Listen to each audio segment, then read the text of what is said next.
Okay, I think we are live. Yes. Welcome to my channel. It is Crypto Professor Girl, and today I have a guest, a very special guest, Nina. Nina is a veteran of DeFi. And Nina, the floor is yours. Do you want to tell us a little bit about yourself, a little bit about your journey in DeFi, anything you want to share with my audience? Okay. Thank you, Crypto Professor Girl. Um, this is actually my very first live anywhere about crypto, and I'm excited to be here. A little bit about myself. I don't know what people think about me, um, but this is how I look at myself. First of all, can you hear the echo? I can hear an echo from here. Let's see. Okay, that's better now. So, first of all, I'm a child of God. And then I'm a wife. And then I'm a mother to 3 children, 1 girl, 2 boys. And then I love counting money. That's what I call it. I love counting money. So I like looking at crypto. I like dreaming about what it can be. I love freedom. I think crypto gives you that freedom to do whatever you want to do with your money. It really gets me upset when I see banks telling you that you can't move your money from here to there, because I think it's my money. I should be able to do whatever I want to do with it. And that's why I really love crypto. I think about the future it can give all of us, and I think that everyone should have some form of crypto. Yeah, that's about me, basically, I guess. I'm an entrepreneur, so I try out a lot of different things. I have done so many different businesses in my life. Tried out some things, worked, some things didn't work out. I love learning new things. That's why I guess I've done so many things. Growing up, I grew up with parents who are both scientists. My dad was a biologist, basically a zoologist. He used to work with the animals in the Nairobi National Park. He worked with, yeah. And my mom was a marine biologist. So I grew up loving biology, science, just about everything about science. So, of course, when I got into uni, I did zoology, I did biochemistry.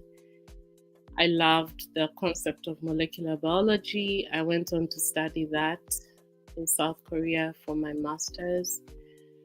And then I came back home and I got my second born, and I decided I want to stay home with the kids. So, because being in the lab is extremely time consuming as a research scientist. Yes, it can be crazy. It It's can be crazy. crazy. Yeah, It takes over your life. So, I put that it on does. hold. I thought I'm putting it on hold till I'm done with the kids. But as I sat in the house bringing up my children, I started trying out different things. Um, so I started a business in Kenya. I ran one business until I came to Australia. I had to let it go because it was a very, it required me to be there. I also ran a web hosting company, which I wish I didn't sell. I sold it. I sold it before I came to Australia because I did not think properly that that's the one that I could run from anywhere in the world. And I sold it off. I should have kept it. Yeah. So when I came here, I started afresh, literally. Um, yeah, so I've done different things in Australia. I've been doing disability work. I've worked in aged care. I now help So in Australia, we have something called the NDIS that takes care of the disability sector. So I help private companies get registered for the NDIS. I go through their paperwork. That keeps me very busy. And I also work as a support worker, just because I actually do enjoy helping people. I enjoy making people's lives different, better. Just have 2 clients there, and those are the ones I work with. When it comes to DeFi, I've always found the concept of making money online extremely interesting. So I've tried selling on Amazon. It works well, but I stopped that too. I don't even know why. I still don't know why, but I stopped doing it. So I've tried Forex trading, lost a ton of money. That was when I was in Kenya, and when I lost 10,000 USD, and I was still in Kenya earning Kenya shillings in Forex. Oh, it's a lot. I know. That's when I was like, I've got to stop. I've got to stop and go back to the drawing board. This thing is just draining my money. And so, yeah, I stopped Forex trading at that point, and I took a break. And then I heard about Bitcoin, and in when was this? Hold on. Let me just confirm. I think it was 20.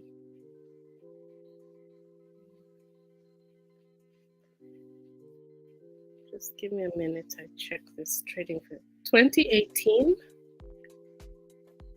I think that's when I bought my first Bitcoin. 2018, really? Nah. Couldn't be. Because I was still in Kenya in 2018. I was already here. Anyways, I bought my first Bitcoin before 2014. And I held on to it. And when the price went up to about $14,000, I bought it at $4,000, I think it was. I decided to sell, and I sold it. And I was so happy with myself because it then went up to 20,000 and then it crashed. Of course, when it went up to 20,000, I was like, I shouldn't have sold. But it just touched 20,000 and crashed. And I was like, oh my gosh. I didn't even understand what Bitcoin really was. I just read a little bit about it and I thought, this is such a cool thing. Let me buy some. So I've always been, I guess, a risk taker in that respect. I don't finish, I don't really see the bad side of stuff. And that works very well with my husband, because if I give him an idea, he'll tell me all the cons, because I saw all the pros. And but did you think about this? And did you think about this? And I'm like, so many things I didn't think about. So we work together as a team like that, and it's really nice. It works like a charm. If I'm left by myself, I'll probably sell everything and put in elephant or some DeFi thing that I think is really cool without thinking about all the cons. So anyway, when it went down, it shook me the way it went down, because I just lost a chunk of money in Forex. So I was still, skittish about everything. So I took a break. I was like, I'm not sure I understand. This seems like it's like Forex, like trading. I could just lose all my money. So I took a break. But when I came to Australia at some point, I was working in aged care at that point, and I just wanted out. I was like, I need to get out of this job. This is not what I want to do. And I was working night shifts. It was a really lovely place to work, but it wasn't for me really, So at night I'd sit and I'd just look at what can I do. So I decided, you know what, let me just go back and see what Bitcoin is doing. And so I went back, and Bitcoin wasn't doing anything much at that point. It was the before the bear market. But the bear market was coming to an end. So I watched it start picking up. I started just looking at stuff, different coins, different things. And I thought, you know what? Let me just put in some money, but where do I put it in? I don't want to trade. I don't want to do the trading thing. I'm scared. And so I got into this group on Facebook. And they were literally selling Ponzi's, which I didn't know were Ponzi's. And they're like, oh, we'll trade for you if you put money here. And I did. And I made money. Of course, they pay you. All Ponzi's, if you go in early, you'll make money, right? So I got paid. Sorry, I have a cold. So I'll cough periodically. I'm sorry. It's okay. I hope you feel better soon. Yeah, I'm getting better. Yesterday I didn't have a voice, so today is much better. So I got some money out. Actually, was I made quite a chunk of cash there. But then my husband was like, "You're actually making money in those things. Can I give you some money you invest for me?" I said, "Yeah, why not?" And when he put his bit of money, he's more conservative than me, so he didn't put a whole chunk. Then they stopped paying. And then I was like, what? And you have to ask them for payment. Like you have to put in your payment request and then you wait for them to pay you. You know, all these programs that say they're trading for you, how they work. I was in one of those, well, like in 3 of those. And I thought, nah, I don't want to do this. There has to be a better way. So the better way was... Drip and Z joined us, left us a comment. Hello from New Zealand. That's your neighbor. I know. Welcome, neighbor. Welcome. So when I got paid, when they stopped paying, I took the money that I had because I didn't reinvest all of it. I took the money I had and I just sat on it and I started doing some more investigations, reading more, watching more YouTube stuff. And I discovered smart contracts. And I was like, oh, this is so cool. That was the Tron chain, the Tron era. So I put money in Tron, figured out how to do that, put money in Tron. And I joined so many. There were so many small, there were many. So I just put my money here, there. I put money in Tron chain. I put money in Tronex, I think it was called. I put money in all these small things. And I got some money out. But overall, that whole experience was a loss, right? But I remember the day, one morning I put money, I think it was Tronex or something. They all had a Tron something name.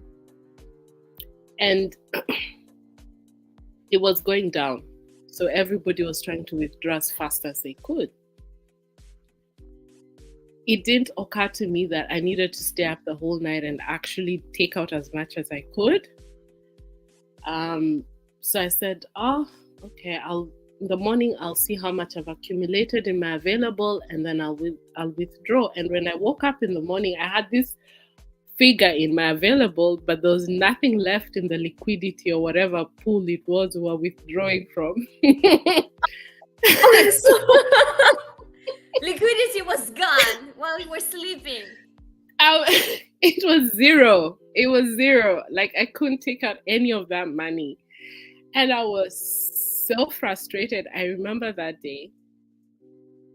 I lay in my bed, and I think for the first time, considering I consider myself a child of God, for the first time I prayed and I told God, this is what I want to do. I think there's so much potential in the crypto world. I want to be part of it. just show me where to put this money as I learn, where I won't lose any more of my money. I had um, $2,000 left, really. And I was like, I only have $2,000 left. I need to quit my job and I need an income. And I don't know where to put this money. Or do I just go back and do Amazon, like just do a real life business? I could do that. But I just wanted to do crypto. So I was doing it on my phone, right? So I opened the TronLink app, and in the browser, they have different dApps. Just have a list of all these dApps. And so I started clicking them one by one to see what does this do? What does this do? What does this do? What does this do? And Bankroll was like the third one. Bankroll is the BT's thing, right? The one on Tron called Bankroll Network. So it was like the third one I clicked on. And I looked at it, and for some reason, hey, Lillian. And for some reason, I was like, this looks interesting. And so I opened the dApp, I looked at it, and without even going into the Telegram, I'm telling you, without doing any further research, I invested. I put my money in Daily Plus. I think it was called Daily Plus. So after I've put some money in Daily Plus, then I clicked the Telegram link and joined the Telegram and said hi. And that was when? Nina, when that was that? In 2020 now. 2020 Sometime, now. So that's 2 years later after you bought your first Bitcoin. Yes. Okay. Sometime in 2020. So the funny thing is I put money in Daily Plus and then I joined the Telegram chat and I introduced myself. And that means they were really friendly and they said hi, welcome me and everything. And then I said, oh, I've just put money in Daily Plus, but I saw different, places there was different stuff. So what else do you recommend I should put some money in? They're like, oh no, you shouldn't have put money in Daily Plus. So Daily Plus had a 50% tax. Yes. It had a 50. We're complaining about 10% tax. It had a 50%. 50%. So was it 50% like on deposits and withdrawals? Any transaction? No. I think it was just on deposits. I don't quite remember. But they told me that was being retired because a new thing was coming out. I think it was Stronghold or Stockpile. And I was like, what? I just put in money. 50% is just gone and it's being retired. And they're like, yeah, well. And I said, oh my gosh, lesson number 1, always join the Telegram before you do anything. Find out some more information, Gotta learn to do these things. And so I did put some money in the next protocol that was coming out. I think it was Stockpile. Put money in Stockpile. I put money in the farms. I waited a little bit, then I took my money out of the Daily Plus. I took that loss because I always believe you need to just do the math real quick and cut your losses and move on. And I cut my losses there and I moved on. And so I stayed there, watched it, liked it. I liked the fact that I could actually talk to BT, ask him any questions I had. So by the time Flow was coming out, which wasn't long after that because it came out in November 2020, I was quite comfortable with the protocol, with BT especially. And one thing that impressed me that most people who weren't there don't know is that when he launched Stockpile, so Stockpile was a contract that had a 10% in tax, a 10% out tax, but it was locked. And when he was launching it, he told everybody he needs to put in the liquidity first, and then we can put in our money. And some people didn't wait for him to put in liquidity, and they put in money. And when he finally put in the liquidity, their shares, if it's like share price, it really dropped. So immediately they were at a loss. And they came in to complain, and BT was like, I told everybody to wait until I said go. So they were monitoring the protocol on the blockchain, how it was going. And they put in money before he actually came on and said, put in money, before it was ready. And they literally lost money by doing that. But because... Nina, sorry. Was it for the bankroll flow, or was it the predecessor? That was stockpile. So what BT did was, what I came to realize the way he does it, he builds the liquidity first, and then he builds the other protocols that require that liquidity. So stockpile was building the liquidity for bankroll flow. So when people made that, you can't really call it a mistake because they just didn't follow instructions. It's like, it's their fault. But BT refunded everybody their money and made everybody whole right off the bat. And I thought, here's a dev who it's somebody else's mistake. They didn't follow instructions. If I was the dev, I'd be like, look, I made it clear. Don't put in any money until I say so. So if you did it, really, I'm sorry. But he went like, guys, I told you not to do it until I told you. But anyhow, here's your money. So he refunded the money. And so they could start afresh with everybody else. And that made me realize the type of person he is. He's made many mistakes, and sometimes I feel like banging him on the head too, just like anybody else. We're all humans. But that's, made me think, oh, this is a different dev. After all the ones which just, our monies were just disappearing, all the Ponzi, Tron chain, and all those, those devs didn't seem to care at all. So this one struck a chord. And then Flow came out. So when Flow came out, I put in literally another 2,000. But I'd already learned from being in the other ones that you need to take profits. You know what Kelly keeps telling people? Take profits often. So that's what I did with my Flow. I compounded it real quick in November, and in December, I started taking profits close to the end of December. I started taking That's profits. November, December of 2020. In 2 months, I'd started taking out profits because the price really went up. So I put in 2,000, and in January, I'd taken out 9,000.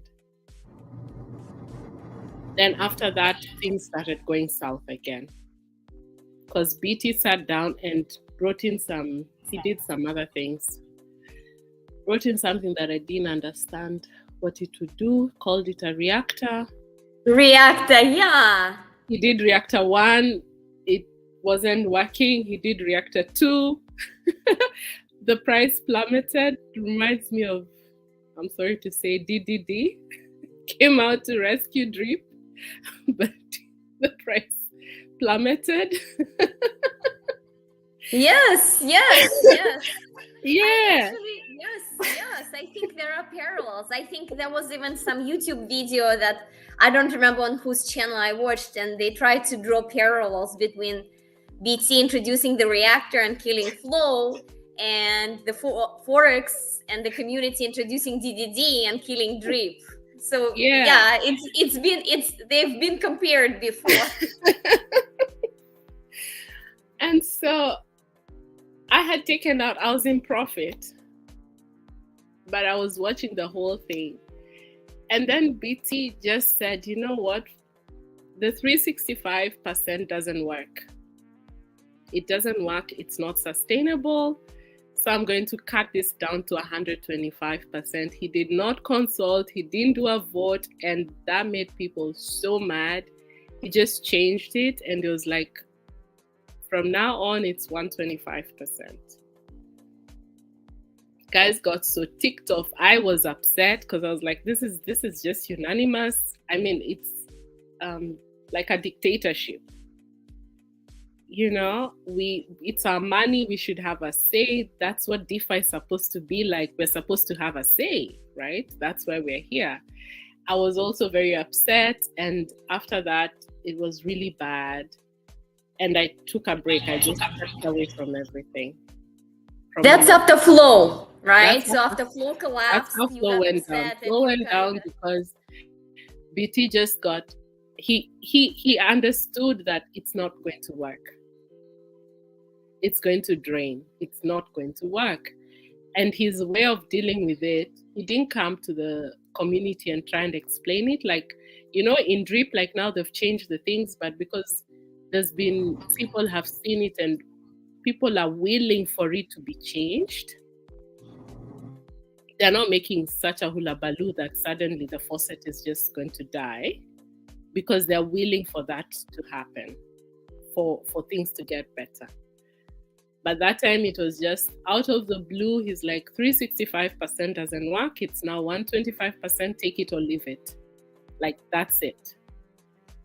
And so that's how Drip came to be, because guys were so upset and they were like, give us the keys, and we changed flow. And he said, I'm not giving you the keys, and BT threw away the keys.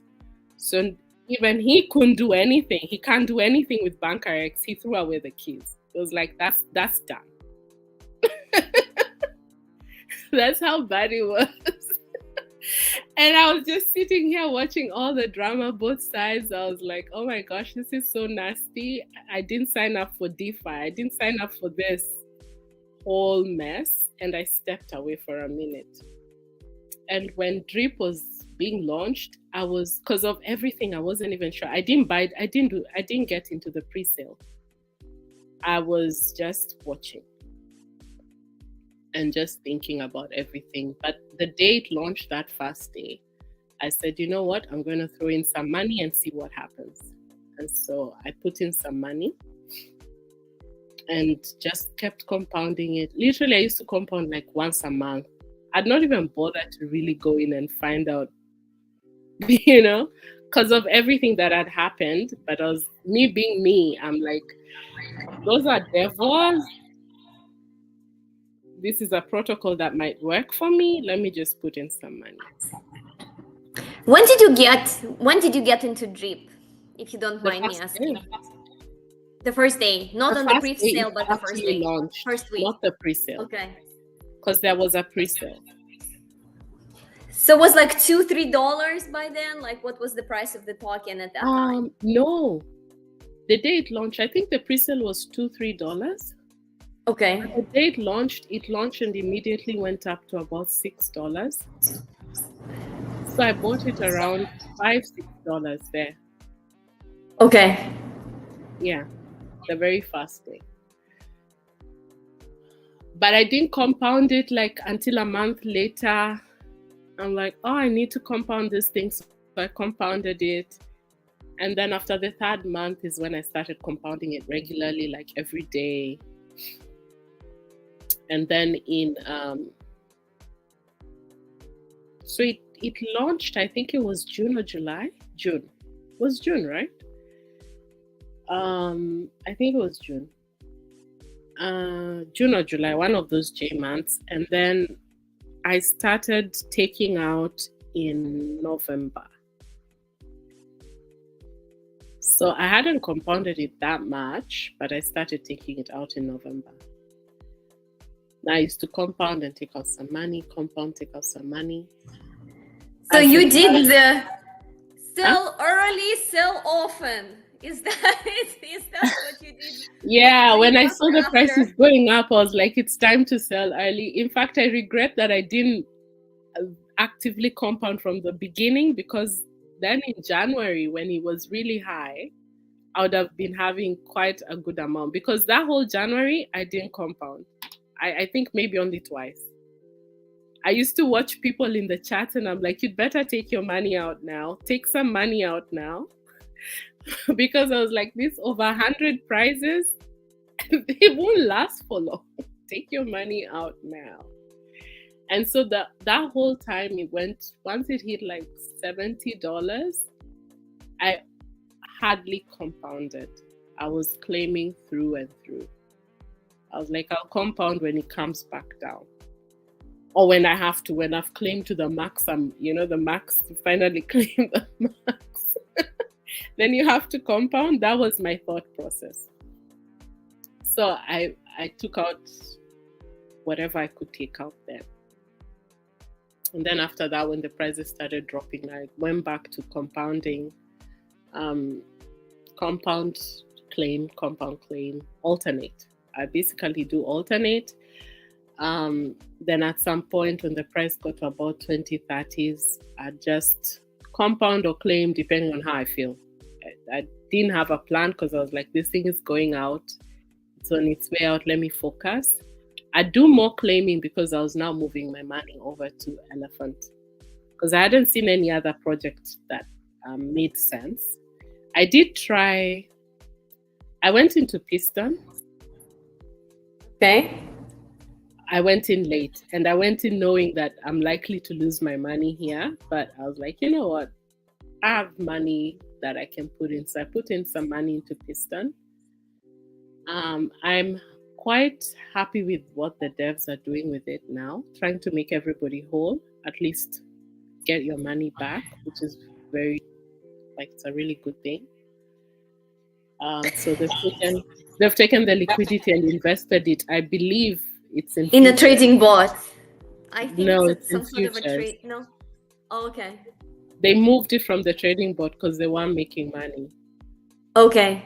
I stopped following them because I was not a part. I was in the Piston like yourself, and I ROI'd from that. So I was not one of the people that have not ROI'd, and I understood that the vote was taken from the people who have lost or who have not ROI'd.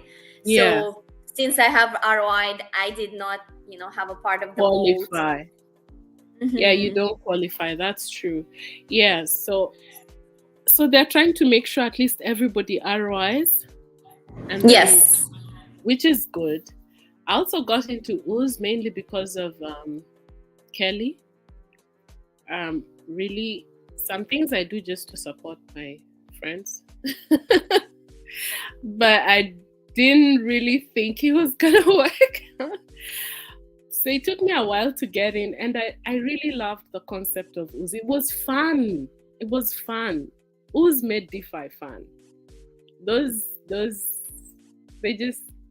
was fun going in and compounding Ooze, or it was just fun.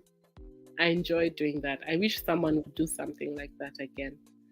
Oh, I was not in Ooze, but you have been and you are still in many projects so you have been in multiple projects on Tron. You have been in Drip, you have been in Elephant, you have been in Ooze, you have been in Piston. Obviously, are there any other projects that you are in, or maybe you haven't mentioned that you would like to mention here? I was in Furio. That's an outright loss. I've already I'm done. I've already calculated that as a loss. Furia was a loss. Oh yeah. Yeah. How many people? I was not in Furia, but I'm hearing that a lot of people have lost them. I think if you got into Furia at the pre-sale stages, that's how you'd have gotten out okay. But if you got in a bit later, that was that. I didn't join ARC. I don't know why I didn't join ARC, but I didn't. I think I was too busy to actually go look properly into it. And I got into AMP, but basically I bought the nodes. So that's another loss. Though I like what they're doing over, I like the team in M. So I'm still looking at what they're doing, and yeah, if I see something that really interests me, I might actually invest. I like the team in M. I like the ARC team. They're the ones who are doing the cards, yeah? Is it the same team? Is ARC-Fi the same as the one that did the ARC? I haven't even gone to check. You know the Terra card? I think it's the same. I think it's the I same think it's team the same that team, doing yeah? the Terra card. So first, I think they did a virtual card, Mm, and then the next step was the physical card, and that's I think the Terra card. It's the same team. Yeah, it's the yeah, ARC-Fi team. yeah. I like that. I like teams that regardless of what's happening, they keep building and they actually produce something. So if they keep building, stick to their roadmap, their plan. To me, I like that. And I think that there's some level of seriousness and they're taking their business seriously and they still want to succeed. So I'm still looking at them. I'm still interested to see what it is that they might come up with. Um, I'm a part of Degen Protocol. I think it's the craziest Telegram group on the face of the earth. But I've been there for long, from 2020. And What group is that? The group Degen that you mentioned? Protocol. Okay. Can you write that in comments, maybe for our listeners? Oh gosh, I don't know if people want to go in there. Oh, okay. You, especially if you're a lady, you have to have the thickest skin on the face of the earth. Yeah, I was gonna ask you. I have so many questions for you. I was gonna ask you this, like, I mean, I've met a lot of women actually since I've joined crypto space in 2017 and I joined DeFi in 2021, and I've met a lot of women in DeFi. And I just wanted to ask you, like, what's your experience has been as a woman in decentralized finance? I think it's a very male dominated field. And a lot of times, most of the men think they're in the locker rooms. I don't know why. You know how men speak and what they think is interesting. And as a woman, it's a bit shocking. But if you change your attitude and don't take things personally and just take people the way they come, I think it's different. So, like the Degen Protocol group, you really have to have a thick skin. The first time I went in there, I literally joined. I think I stayed for 5 minutes and I exited. I left.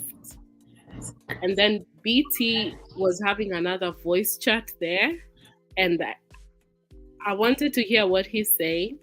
And so I joined again. And I sat for the voice chat and I said, you know what? Let me just stay here. I've set my Telegram not to see pictures. It doesn't download any of images or anything. So if I don't click on it, I won't see the naked girls or nearly naked girls or whatever I don't want to see. They swear a lot, but they really have a good heart. That's what I've realized. And I've been in their voice chats for so long. I haven't been of late because I'm too busy. But they are, in essence, they're good people. And that's what really matters to me. If you're a good person, it's okay. And we have like the same goals in terms where DeFi is concerned. And I like that group because everything goes. I'm a Christian. I can go in there, spew at them some Bible verses, and they'll be okay with it. And then the guys who come in class, You funny. they come in You class speak. and they're okay with it. Like it. In my opinion, it's where tolerance is at its highest form. Because I believe tolerance is, I tolerate you as you are, and you tolerate me as I am. So it goes both ways. So yeah, I Okay, like. so you tolerate the sometimes some of the maybe crude things that they say and maybe some of the pictures they post, and they tolerate when you tell them the ways of God. Yeah. Okay. Okay. So it Fair works. enough. Yeah, so they're also having their own talk, and that's what might take me to Pulse, to the Pulse chain. I have no Pulse.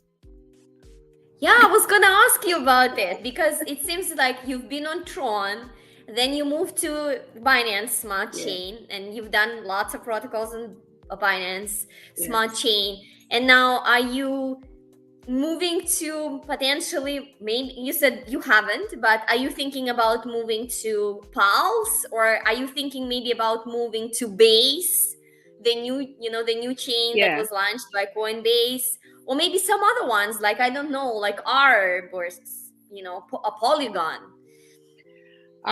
Polygon, I won't. I think it might be a dying chain.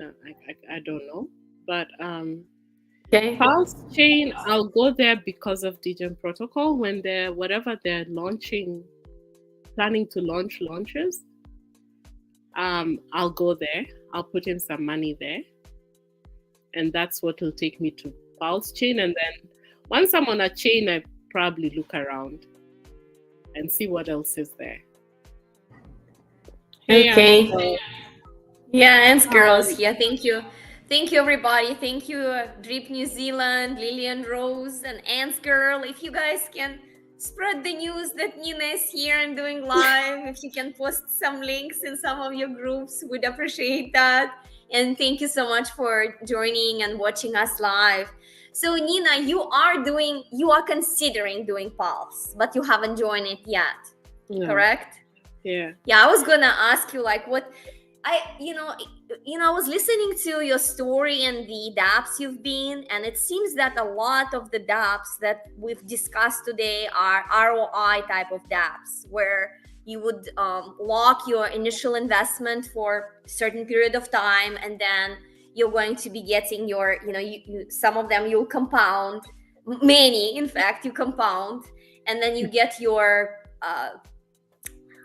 initial investment back in small increments, like maybe 1%. So it seems like, what's your opinion about this model in general? Because you kind of hinted like, oh, you need to get in really early, you need to claim early, you need to sell early. Do you think that this model itself is sustainable? Like, what's your opinion? Because you've been in so many.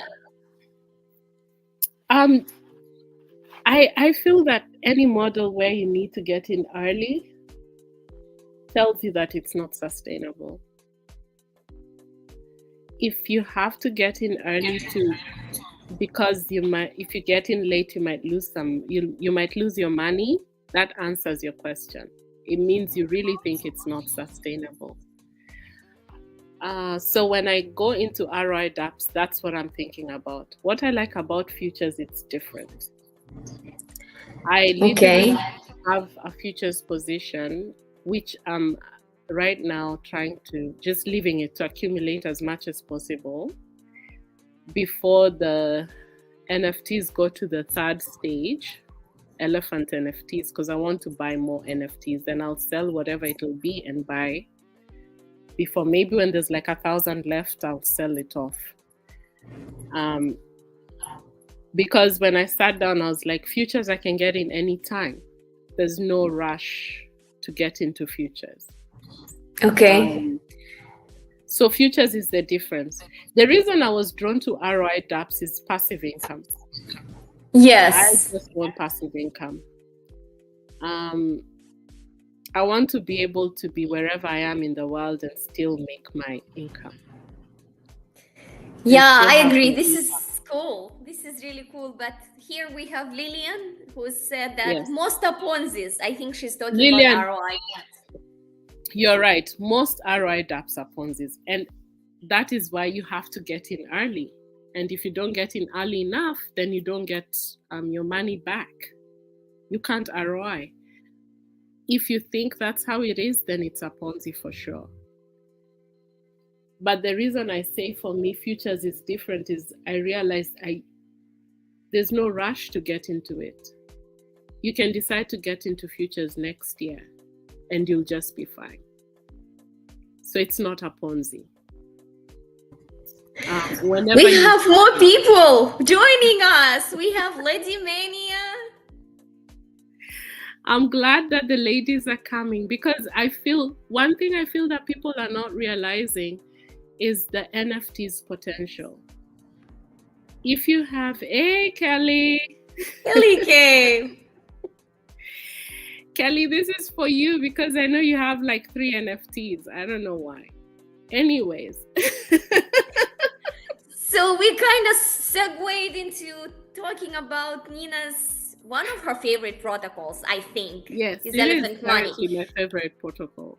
It is your favorite. So I remember that you actually created a calculator for Elephant Money way before the exploit. That might have been like 1 month before the exploit, where you created a calculator where I think it had 3 components, if I'm not mistaken. It had like just Elephant Money holding. It also had Stampede and Trunk. And like that was probably a month or maybe 2 months before the exploit. So a lot of things happened since then. But you seem very bullish on this on Elephant Money in general, right? On the whole ecosystem. Let me tell you what. Okay. When when BT was launching Elephant, the very first day, Elephant Money, I put in my BNB. I honestly didn't understand it. Not at all. But Kelly's saying she has no money, that's why she doesn't have NFTs. But don't we are all looking for money, Kelly. So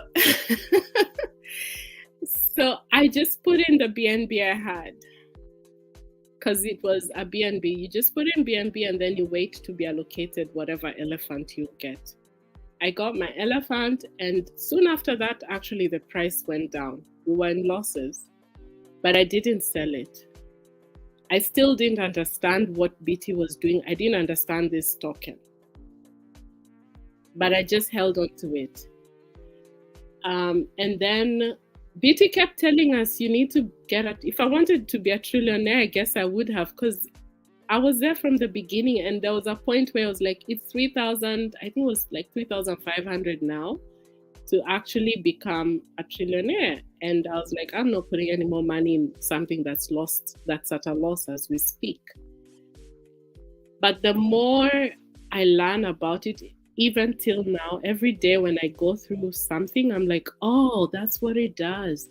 I wake up with ahas like every week. And my latest aha has been the NFTs. NFTs will give you elephant when you can no longer afford to buy elephant. When the price is too high, NFTs will still give you elephant. And that makes such a huge difference to me, because at some point I'm going to be selling some of the elephant I have. And I sat down and I was like, so how do I replace whatever I've sold eventually?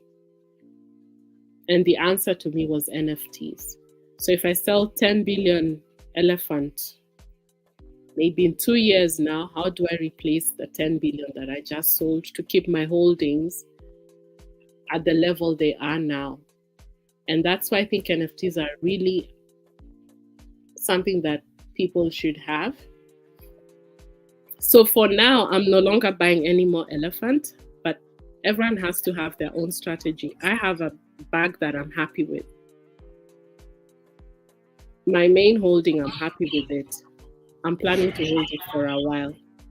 Can I ask you? I'm sorry. So, Nina, how many NFTs in the elephant ecosystem would you advise people to have? I know it's kind of personal thing, but at least what's the minimum that we should all be I striving don't know what for? the minimum is because as we speak right now, I think you can't have enough.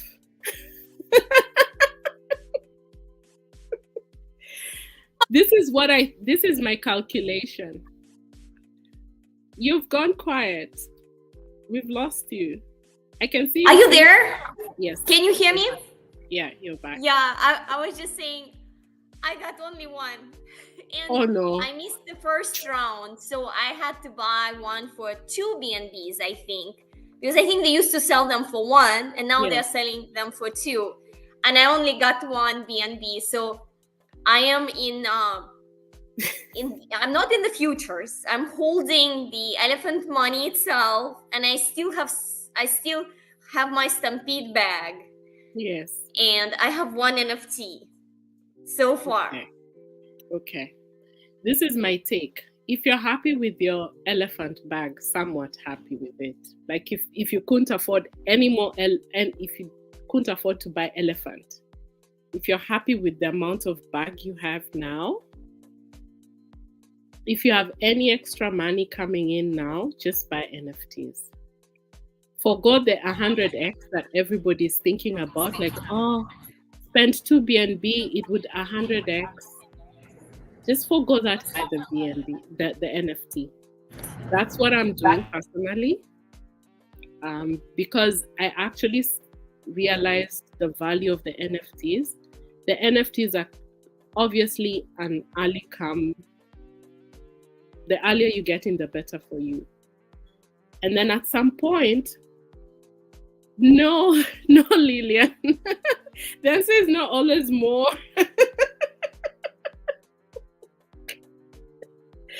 Ladies, no. Okay, let me put it this way. We're having this discussion with my husband, and he was like, if you sell your elephant, for instance, when it's 10x, so you sell your some elephant at 10x, and then the next month it has 15x, you're going to wish you didn't sell it at 10x, right? You're going to be like, I should have waited.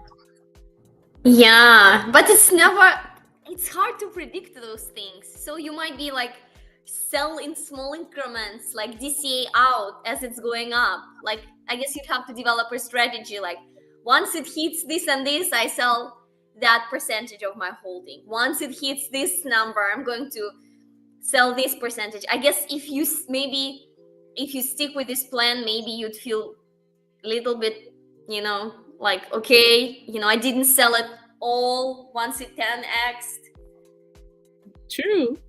But the way I look at, for me, the way I do my things, everything has what is it called? Has a name. Like I have elephant, which I put in money in, and in a different, I have different, of course, wallets. So I have a wallet with elephant to buy me my car.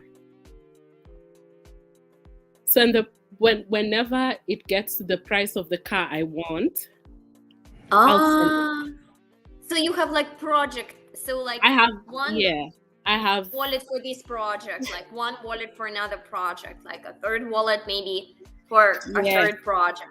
I have one for going to Kenya and having a ball. When I go to Kenya, safaris, the coast, everything, the whole thing. Oh, you're going to on safari? Oh yes, I have to go on safari when I go to Kenya. I want to go to safari. You tell me when you go. We might go together. Next year, August. I think by then it'll have 10x. Next year. So that's 2024 in August. Okay. I'll keep that in mind. I'd love to go to safari in Kenya. I've been to Kenya, but I haven't gone to safari. Yeah. So that would be really cool. So you have a safari elephant. This is so cool. I have a safari elephant. So that's how I do it. So I have my main bag, which half of it I'll sell. and the other half is a moon bag. I'm not planning to sell it ever. I don't know when, maybe at some point. But the rest of all my, even my stampede, like I give labels to all my money. So when the time comes, I know I'm offloading it, and I'm not wondering, what if I wait till tomorrow? Or, like, I know when I should offload it, when I should sell it. And that makes it easier for me. Because for me, money is just a means to an end. I have it for a reason, to do something. It's a I have tool. a fund It's for a tool. charity because I want to be able to still do charity even when I'm 90 years old. So I have a fund for charity. So maybe it'll become a foundation one day. Oh yeah, you have like Elephant Foundation. That's cool. Yeah, that's what I think about. I'm like, maybe one day it'll be a foundation. Wow. Yeah, so Kelly that's how I left look at a it. comment here that she has 5 NFTs. We were talking about how many NFTs, but she gave one to Emmett to thank him for all that he does in the So rocket nice. science groups, and because Drip destroyed his plans for getting into futures. So I was wondering maybe if you can comment on this. So like one, I mean, 5 NFTs great. Thank you to Emmett. Of course, he is not a woman, but he's done great job in the rocket He's done science a group. phenomenal job. Yeah, and he is still working really hard even now to support Drip, as we know he's launching project Aqueduct.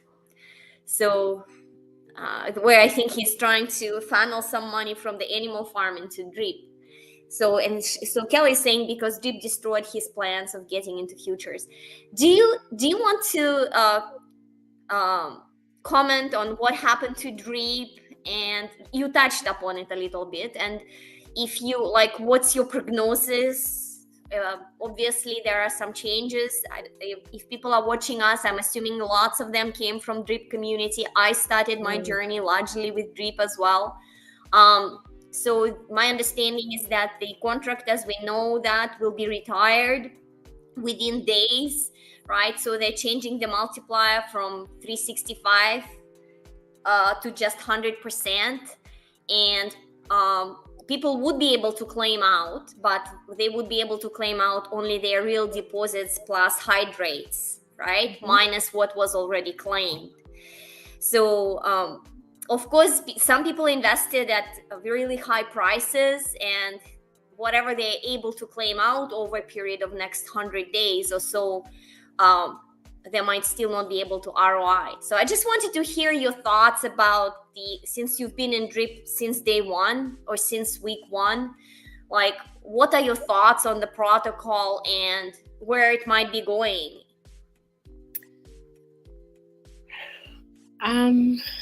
I think for me, it's a relief that it's finally done, because it was just being drawn out and giving hope to people, and it wasn't going to get better. So it's good to have closure. I don't have to wonder anymore if I should continue compounding or try and calculate whether it's worth it to compound the amount of BNB I'm burning when I'm compounding. It's done. And when there's closure, then people can wake up, look around, and see what else to do with their money.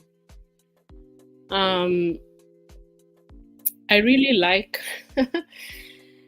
this song, The Gambler by Kenny Rogers. You've got to know when to get off, to take your losses, and you don't count your money when it's still on the table. So even as much as we are happy with Elephant and counting the money every day on how it's going, don't count it, because it's still on the table. Until you actually take it out, that's the money you count that you made in DeFi. So I don't know what's going to happen with Drip after this. It really depends on the community, in my opinion. The fact that now it's going to be scarce, in a sense, since there won't be as much drip, the inflation will be reduced drastically. It won't reduce to zero, I believe. It will just reduce to nearly zero, which is a good thing. Maybe Emmet's project Aqueduct will finally mop up enough drip. Who knows? I feel like people might not understand, but what Emmet is trying to do is build a bathhouse kind of thing. Because they're hoping to hold the largest position in the reservoir, right? And not sell. Yes. So he's literally trying to build a bather that soaks up the drip and doesn't let it go. And provides so I don't know if that will work. But it depends on the other projects that come up that will mop up the drip. If for me, what I'm doing is I'm claiming out, of course, because I've been claiming more than compounding. When the changes happen, my wallets will be dead on arrival. But that's okay. I think it's fair for them to do what they're doing, deposits plus hydrates, and give people whatever is available. I think that's the fairest way they could do it, right? So that's a good way they're going about it. So I'm just claiming out what I can, and I'm not selling it now because I've already arrived like so many times over, and I'll just hold on to it and see what happens in the next year, 2 years. If it goes down to zero, so be it. It was going down to zero anyways, so if it does something, if something interesting comes in where I can use it, I'll use it. So I'll participate. So I'm just holding it there. That's my take right now. That's what I'm doing. Thank you for sharing this. I'm with you here in the sense that I think it's difficult to predict what's going to happen, right? Maybe so. I'm hearing about many different community projects. So maybe if all these utilities come in, maybe it will have some sort of second life, but we don't know, right? We don't know like how successful those projects will be. We don't know, whether or not community, and not just the drip community, but the outside DeFi community, like are they going to get engaged in those projects? So there are lots of ifs here, right? So it's hard, but I think claiming is very, very sensible approach right now. Claiming, and I know some people like yourself are just claiming and holding it. I think that Kelly stated that she's mostly selling. I am definitely heavily selling, but I'm also keeping some. Like you said, who knows what's going to happen? Maybe Emmett Kelly commented here that he's such a germ, so he's done really good things for the drip rocket science and other rocket science groups. Maybe they'll be able to build sort of like a birther in drip. Yeah. We'll see. But it's lots of unknowns. I think lots of unknowns. What's going to happen to the token? Whether or not it's going to become truly deflation. Well, yes, it can become truly deflationary token, but it needs to have some sort of utility. Whatever utilities people are building. So it can be deflationary, but if no one is buying it, then the price won't go up. That's the thing. So depending on what happens, so I'm just watching anyways. I'm excited for the future. I'm actually really excited about what BT has done with Elephant, not just because of that particular ecosystem, but because he's shown there's a different way to do things. And that means if people look at Elephant and study it and come up Like you can come up with so many different things that sort of like have learnings from how Elephant is doing its thing. And so I think that we are just beginning a new phase of DeFi that would bring in a whole lot more if people are to be creative. I'm not a dev, I don't want to go there. But I'm excited to see what other creative devs can do. Okay. Okay, so it seems like you are really optimistic about the future of the elephant money from what I'm hearing. Very optimistic. I am optimistic, and not just elephant money. I'm optimistic with what the future in DeFi is going to bring, even if it's based off a model like elephant money. Yeah, because that's what BT has built really in essence. Is what he's brought is a concept that people hadn't really thought about. And the beauty about concepts is that other people can take it on and see it. See, we look at life differently, and we see different opportunities in different things. We can look at the same like item and I'd see a different opportunity using that same item. And so other devs might come in and see, oh, so this is the concept. And different, we can now do this using this concept. We can add this, we can do that. And so it's just going to get more interesting, I think. Yes, Lady Mania, that's what Degen Protocol are doing. They're forking parts of it on Pulse. Yeah. That's what they're doing. And then other people might even start an elephant in something similar on a different blockchain. Though it's really hard to just fork an elephant because you have to be not greedy as a dev in any form. You have to relinquish control. Like BT is really not even like a whale in the ecosystem. He gave up all that control for it to get to where it is now. So someone has to be willing to have a bather, and they're not the bather, which is very, very few people can do that. Yeah. So yeah. That really, so you're optimistic about the future of, you're very optimistic about the future of DeFi in general. I am. And you know what? I know we've just spoken about this part of DeFi, but there's this stuff like GMX. I don't know how it's doing. There's so much in DeFi. There's a time I was looking. I've just been so busy this year. I've really not been in looking at stuff. But I'm going for a conference. I think it's in November. I paid for it last year. I need to check actually.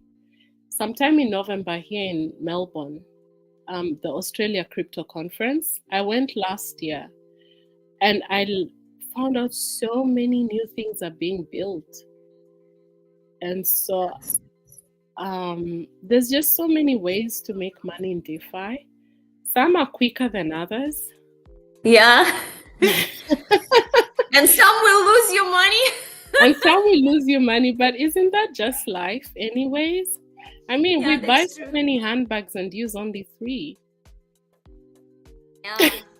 Yeah, I am kind of like, yeah, I like that. I like that what you just said. So you lose money on the other 10 handbags you bought. If you bought 13 and you're only using 3, you lost money on the 10. Yeah. Yeah, it's true. It's true. I do think so. Like, yeah, it's almost like a selective minimalism. Like, you really have to search for good protocols. I mean, it doesn't mean that you have to invest in 20 or 30 or 40 protocols on 10 different chains. If you can find, like, if you can do your research and maybe find 3, 4, 5 good ones on a couple of chains, you might, you might do well. But it's gonna take a lot of research. And I mean, like you said, it requires so much time to go into Telegram groups, to go to YouTube channels, Discord, Twitter or X now, and read about all of those and identify and try out. That's like, I feel like it's not like we did talk to you about passive income, and I feel like it's not so passive really. I kind of find that it actually takes a lot of time. Like sometimes I would sit and just interact with my protocols for like an hour and a half, like switching from chains, trying to Mm. see how the token is doing, hydrating, claiming, buying an NFT, staking that NFT. And I'm like, oh, 2 hours passed by. This is not so passive anymore. No, it's not. And that's why I think I've fallen in love with elephant, because elephant is the most passive thing I've found so far that has high yield. So you can do other things that are more passive in DeFi, I believe, but the yield is so low. I'm like, I don't know if that's why I'm in DeFi. But but elephant has a high enough yield, and I don't have to go in every day. I really don't have to do anything apart from, like, for me, my elephant now has gotten to, it's a twice a month activity. When I go to compound my futures, Okay. and when I'm going in to claim futures, because I'm doing the 3-1 strategy, 3 weeks, 1 week claim strategy. So that's about it. That's the rest of the time I'm just looking at it. And now I want to buy NFTs, some more NFTs. So when the time comes, I'll just buy and then I'll just stake them. And then at the end of the month, that's when I claim all my available from the NFTs. I do it monthly, and that's my plan. And I don't know if you can get any more passive than that. Yeah, that sounds passive. Yeah, that sounds passive. So you are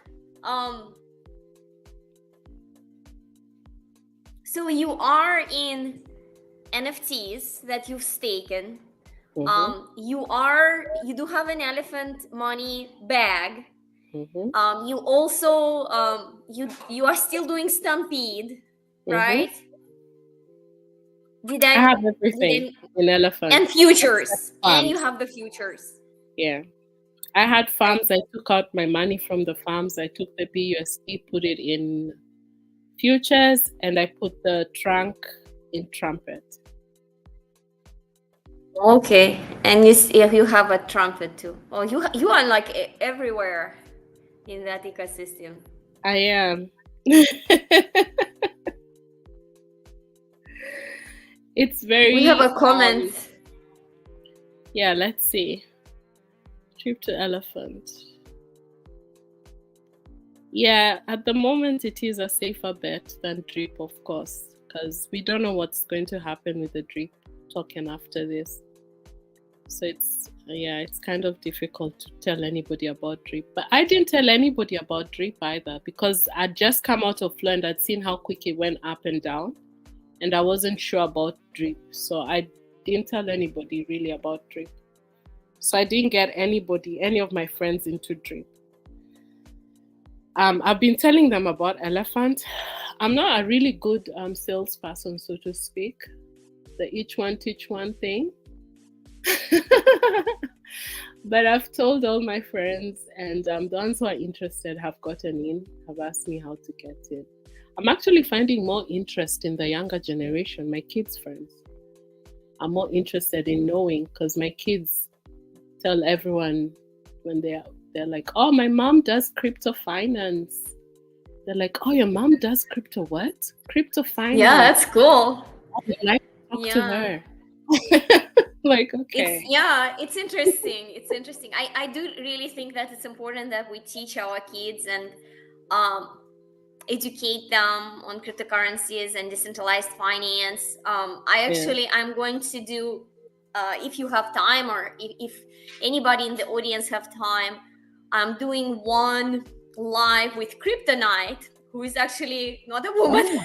He's a father, and he's teaching his daughters about cryptocurrency and decentralized finance. So we are going to have a segment on educating children, or young, not necessarily small children, but educating teens and educating young adults on cryptocurrency and decentralized finance. It's very important. Are you kids, are they into Are they into any protocols? Are they skeptical? Are they interested? Um, they're not really, I would say, interested, but they know about everything that I'm doing simply because I think in their face about it all the time. I constantly tell them, "Oh, look up how far you're," because they have Stampede accounts and some Elephant, each of them. So I'd be like, "Do you know how your account is doing? Um, this is what's happening, and do you know why?" And so, like when I'm dropping them off at school, I tell them. I've always told them that. I tell them whatever it is I'm doing. Yeah, we I make them watch some YouTube videos with me. You know how teenagers are. They don't really want to watch anything with you, but I make them. I honestly, I guilt trip them. I'm like, your mom is lonely. You people never talk to me. You're always in your rooms. I sulk. Just come spend an hour with me. Let's watch this Oh, that's so together. nice. I guilt trip them and they're like, okay, mom. So they sit and they watch it. So they know what it's about. They know what crypto is and what Bitcoin is. I have insisted that they learn. My daughter is now beginning to be really, really interested in it, mainly because I think she's working. Like now she's working and she's realizing just what a job means. And she's like, oh, okay, maybe mom has a point when she says, you need to have passive income. So now she's asking more questions and she's learning on her own. So that's a good thing. Yeah. But my boys are still teenagers. Yeah. But they do. They Yeah, know. They know everything I it's do. important. It's I important that always, you're in. yeah. I talk to my kids about everything, how to run a business. When I was doing Amazon, they knew about it, how to do it. I made them do work for me for a while so that they could learn the thing. Yeah. I've made them do their own rolling and compounding and stuff like that. So they can learn. So yeah. But now That's they're great. kids. Their friends are the ones who are asking them and they want to talk to me. And that makes them even wonder, like, why does my friend want to talk to my mom? And I can't explain to my friend this crypto thing. That's so nice. That's great. Yeah, Yeah, it's fun. It's fun. that's good that you are so not only you are educating your kids, but you're also educating your kids' friends. Yeah, if they have any questions, I'm really big on financial education. And so I think now their friends have at least more than one bank account because of what I've told them. So I tell my kids are financially savvy, I believe. I hope they'll stay that way. Oh, they will because of mom.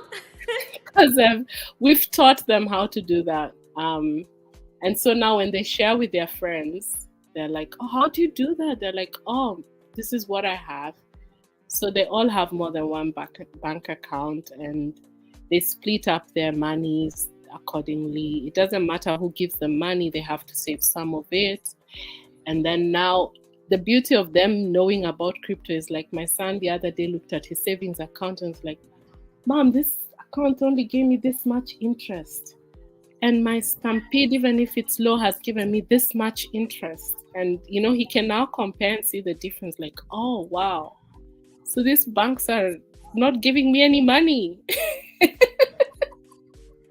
Yeah. Yeah, so Kelly is coming to visit you, maybe. Kelly? Look at the comment.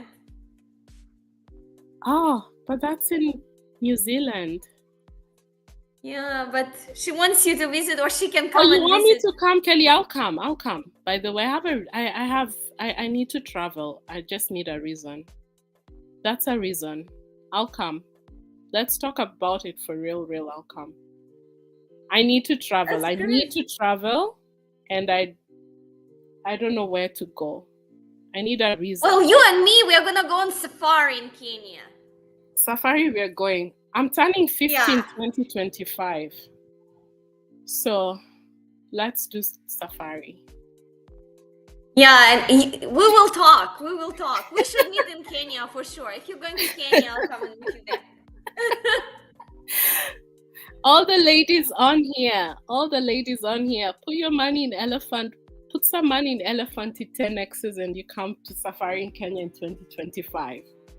Oh, we can have. Oh, we already have a group here that we're I'm giving organizing. you notice, 2025. Yes, women in DeFi 2025 going on Yeah, safari let's in go do a Kenya. safari in Kenya. Look at the wildebeest and everything.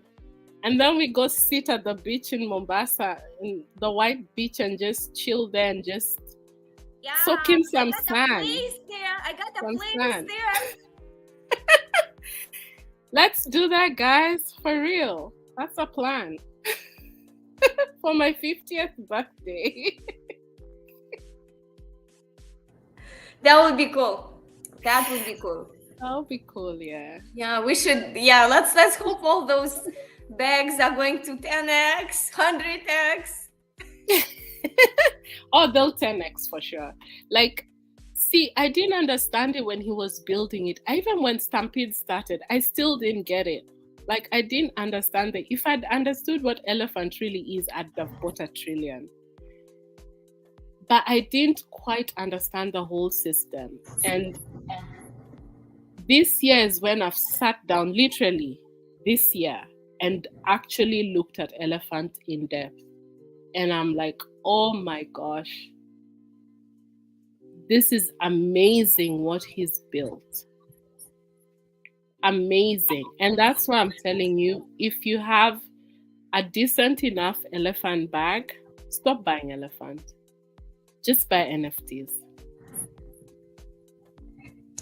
So the reasoning behind is that once elephant money is going to go really well, like I don't know, 10x or 5x or whatever, then you will get a higher return on investment on NFTs, because NFTs will be producing up, like it will be giving you a portion back in the elephant money. Yeah, and just look at it. I have by the end of August, because I was buying them in bits. So by the end of August, I had 20 NFTs. And when I claimed that amount, it was $72 worth, right? So if it's 10x's, that will be $720. If it's 100x's, that's $7,200. That's 1 month. And I'm still getting the same amount of, well, it's a bit more now because the APR has gone up a little bit. End of this month, I'll get another 100. Oh, now it's now 100 because the price has been going up.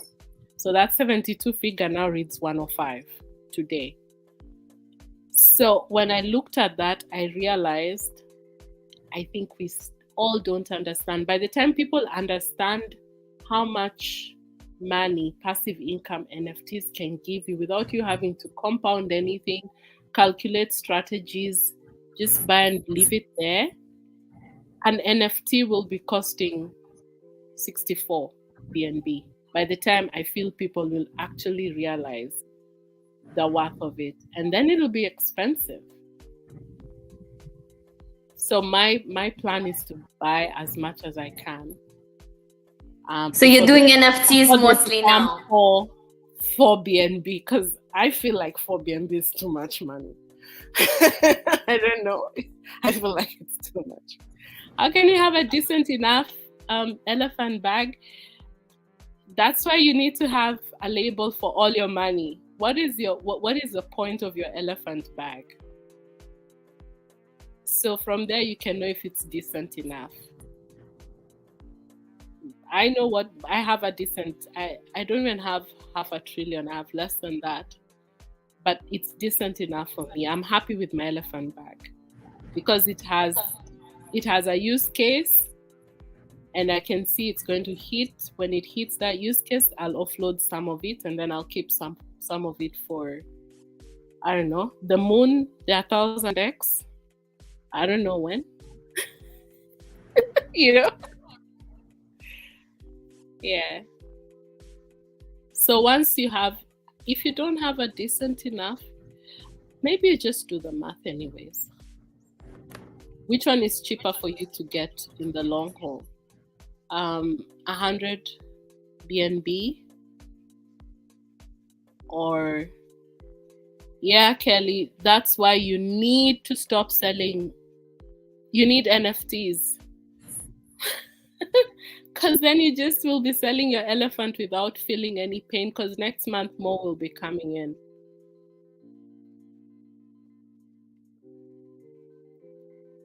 It is getting harder and harder to buy back into elephant if you offload it. I offloaded some of my elephant and I felt that, because I said, oh, let me sell this.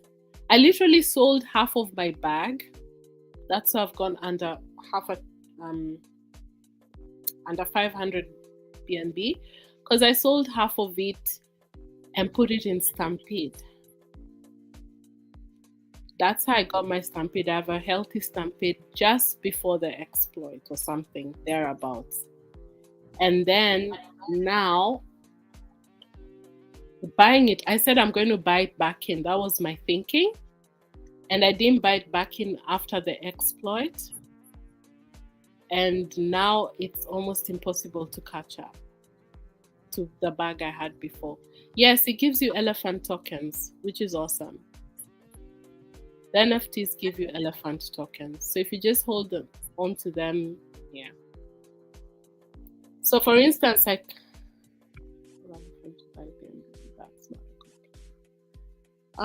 yeah, I know. Yeah, that's a hard one. That's a hard one if you have to sell elephant to buy BNB. I have different elephant bags, so I will sell one of my elephant bags to buy the NFTs if I have to, because I want to have 50 NFTs before we go to 4 BNB. So if I have to sell some elephant, I will personally. But that's because I have different elephant bags. I may give up my car elephant bag for NFTs. What? Yes. Because I calculated in 3 years or so, it'll give me enough money to buy the car anyways.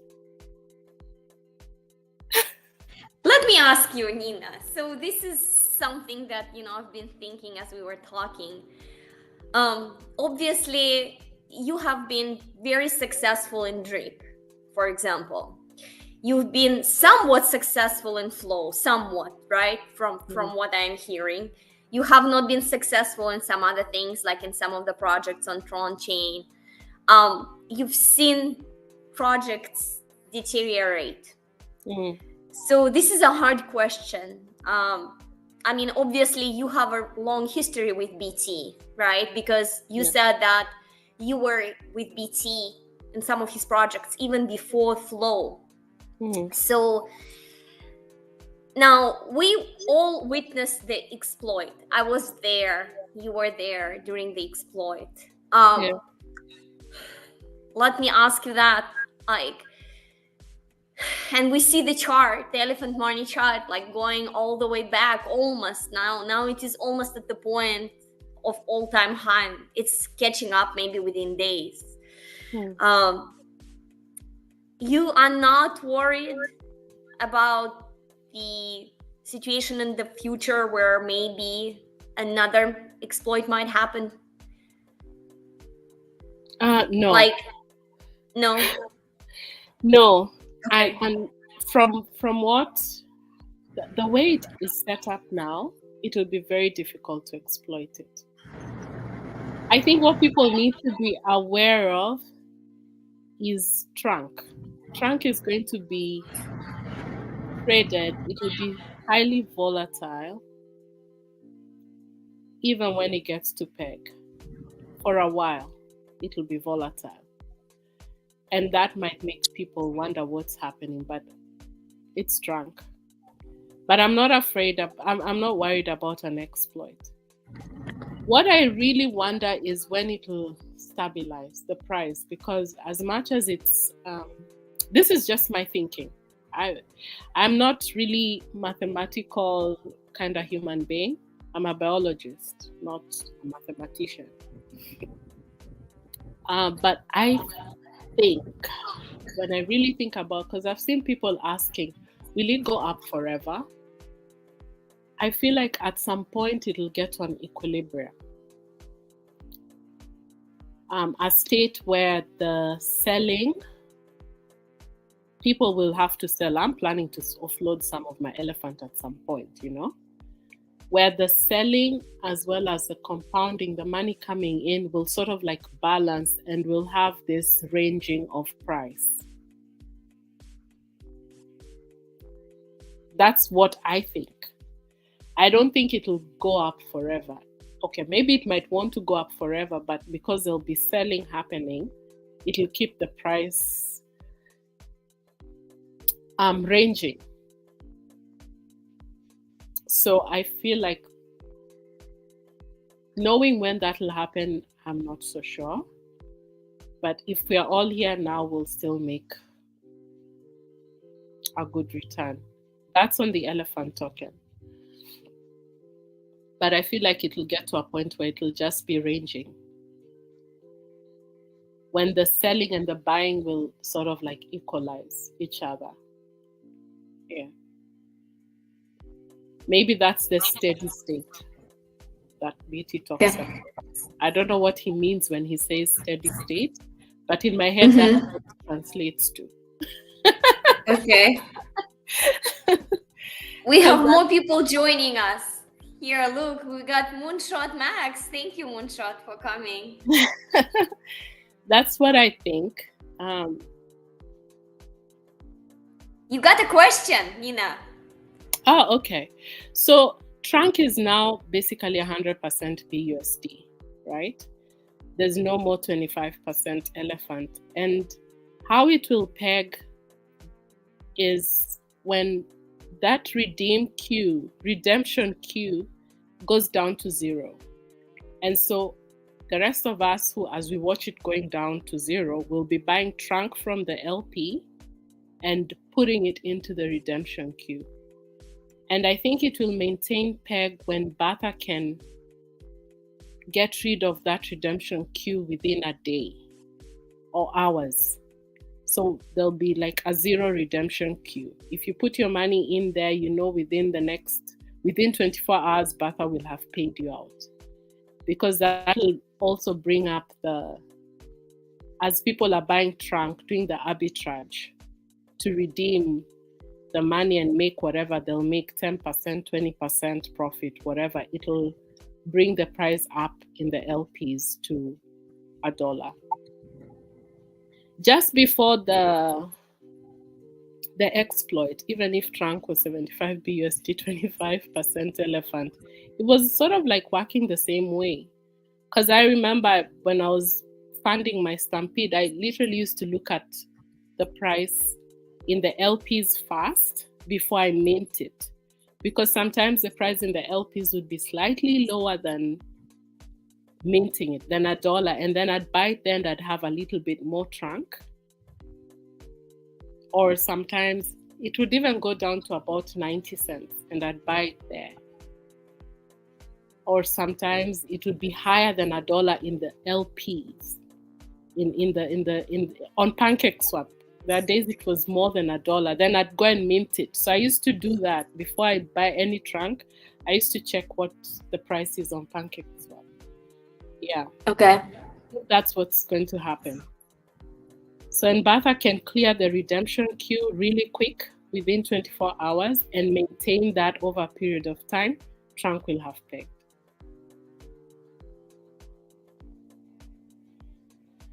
We got Drip to Wealth.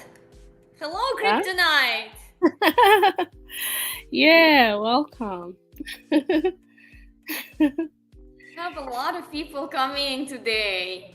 Yeah, that's interesting. Yeah, thank you guys. Thank you for. Yeah, we Yeah, are so all that's what happy I that all do. of you here. Yeah. So anyway, as much as I feel like NFTs are the way to go, please just don't go buy out all of them because I need like a month or so to accumulate enough to buy my 50 NFTs. Oh, your goal is to get 50, huh? Yeah, my goal is to get 50. I did the math, and so I bought, to be honest, of course, when BT launched the NFTs, I've been too busy to look at these things in depth. So I was like, I'm not gonna do NFTs. I don't think so. And so I bought one because to Come on. I bought one at first. I bought one at one BNB.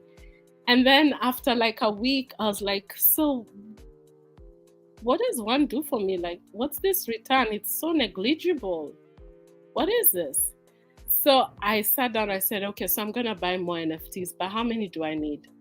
I thought maybe 10. So I bought 10.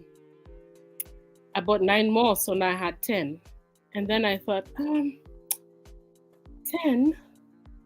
Now if I want to give my kids some NFTs, so I give them how many? Two each? That doesn't sound enough. So I bought 10 more. So, Man, you so are my on the kids can roll. each have 5 NFTs. Eventually, that's part of the inheritance. So I was like, so 5 NFTs. I said, okay. So I was happy with 20. I bought those in round 1. And then round 2 came. And then I sat down one day and I took some time out and I looked at it, did a bit of quick mental math, quick projections into the future. And I was like, I need more NFTs. I need 50 at the very least. So that's my target before they go to 4. Aha. I get it. Okay. Yes. Yeah, that's my target now, 50 NFTs. Oh, wow, this is a tall order. It is a tall order, by the way. It is, especially at 2 BNB. But then again, I'm thinking it's better than at 4 BNB. I don't know if I'll be able to afford a 4 BNB. My spirit seems not willing to buy BNBs at 4 BNB. To buy NFTs. Yeah, it's expensive. That's almost like, yeah, close to 1,000 just for one. Yeah, but you never know. Yeah, so I'm just going to buy at 2. Yeah, I bought at 2. I bought. But why like didn't you 3 buy years, from 2 the weeks ago. marketplace? Aunt's girl has a point. I bought 2 more, but I bought them at the marketplace. That's what I'm targeting. So you're not buying them. So you go to the, where do you buy them? So you don't buy them from the native page on the protocol. You go to the marketplace to buy them. So they're The cheaper there. marketplace is on the protocol. If you just go to Elephant Money, there's a marketplace. Oh, I see what you're saying. The marketplace on the webpage. Okay. Yeah, I thought maybe there is some other like third-party place where you can buy them cheaper. No. No, but then again, you buy them 1.8, you save on 10%. Yes, 50 NFTs. 50. So 100, but that was just like. that's 100 BNB. That's a lot. 50 BNBs is 100 BNB. Oh my gosh, I hadn't looked at it like that. Anyway, we buy them 2 BNB at a time. Yeah. 2 BNB at a time. That's gonna be tough. That's gonna be so tough to get to 50 for all of us, I think. It is a tall order. Actually, if I was getting it like from my in real life money, I don't think I'd make it. It's because I have various elephant bags that I can offload one to get it. That's really why. So everyone should just do what. I'm not a whale, Kelly, but I want to be. I really do want to be a whale. You are. You are with almost 50 BNBs now. Yeah. So the thing, I think why BT said trumpet is the next elephant is people don't understand trumpet in the sense that they look at it, it's trunk, and trunk pegs at $1, right? So it looks like Yes. it doesn't help. But this is how trumpet works. Trumpet only goes up. We know that. It doesn't come down. The price only goes up, right? It doesn't have dips like elephant does. Trumpet only goes up.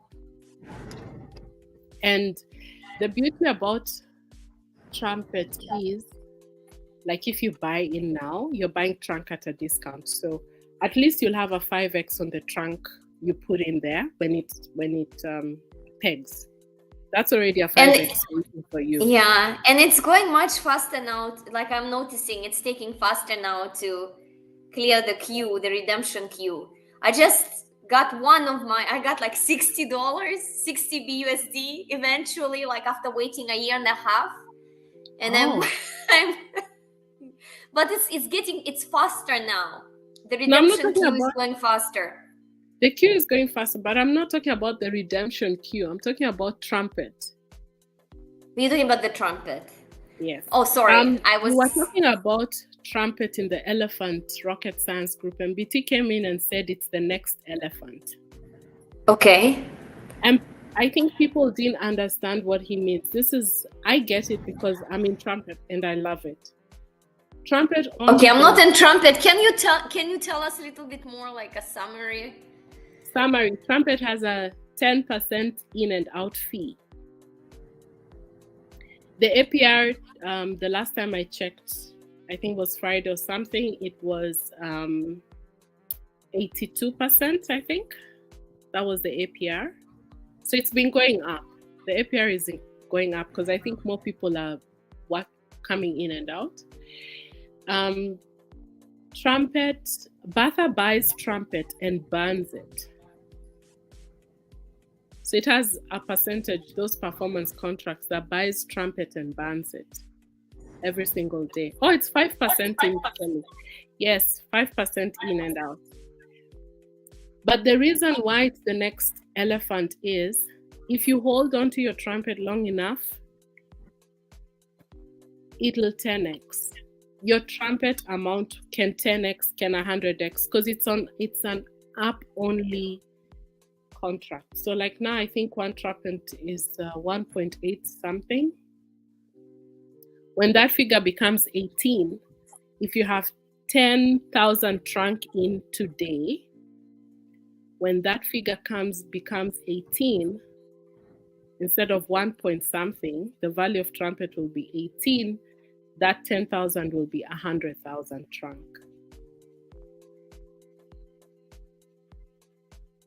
Wow. That's what people don't get. And 10,000 trunk is $2,100 as we speak. $2,100 and just forget about it, and one day you'll have 100,000. So you suggest that, so like if people are already in the system, so what would be like, so one recommendation is, like you said, futures you can get at any time. So like, don't worry about the futures. I remember you said that. You also said that you think that the best play right now is getting those NFTs, especially before they get to the 4 BNBs. I believe they're still being sold at 2, right? Yeah. And the third one that you were saying is trumpet is the third play that people should be getting into. No, not really. Not really. Okay. Not really. Personally, my if I was bringing someone new, I'd tell them to do elephant first. When they're happy with their elephant bag, I'd tell them to do NFTs or futures. depending on what you actually are after. If you're after passive income, like real quick, do futures. But elephant, you need to have elephant. If you don't have enough money, you can also just put money in elephant because it's going to go up real quick. And then you can, do that thing of take out a percentage and start your futures. You can do that. That works as well. That works actually well. Okay. Trumpet is if, in my opinion, if you have extra money. Okay. So, Okay. instance, my plan was I have elephant, I have futures, right? I was building my futures account. Then the NFTs came in and I was like, let me just grab one NFT and then I'll focus on building my futures account. Once it gets to what the amount I want it to be at, I was going to go and actually build my trumpet to 100,000 trunk. That was my plan. Now I have changed it because I want to get more futures, more NFTs. So when I have enough NFTs, then I'll look at my futures account and get it to where it wants to be, and then I'll add on to my trumpet. I've left Stampede there because it already has a good amount in there, and Stampede does draw down on Batha, so it's not helping the ecosystem at all. What Trumpet does is Trumpet doesn't affect Batha apart from the governance contract that buys the trunk and means trumpet.